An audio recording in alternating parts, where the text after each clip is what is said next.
live in the state of Virginia, agriculture land, basically. Right. Tobacco land. We have the best agriculture, arguably, in the land even. Right. So testing not being done locally is absurd, basically. Kind of frightening. And you got to figure it out fast, because the data is super important right now. Any kind of misnomers being spread around is dangerous. Really? And it can also be used politically. If you tell somebody they got mold in something they're getting ready to ingest, then they're going to have second thoughts. And so coming back to that absurd headline and Cardinal News reporting, and what has happened since that is where we're at. I'm glad we started there too, because in a short-term memory cycle that we live in, then that headline comes and go, and then people will remember molds and metals. Right. As opposed,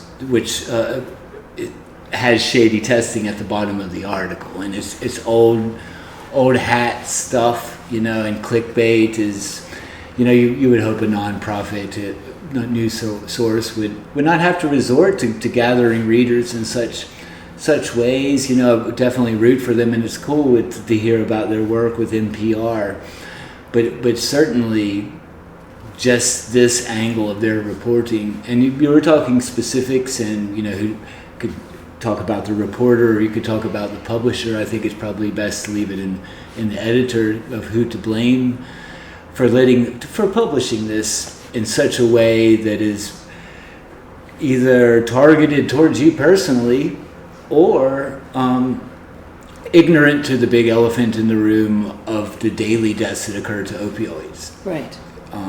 It's very naive to mention the dangers of metals and mold when we can go to a CVS and come back with things that are much more dangerous than molds or metals. Thank you. They kill people on the daily, Right. So why this discussion now? It's what's going to become of it?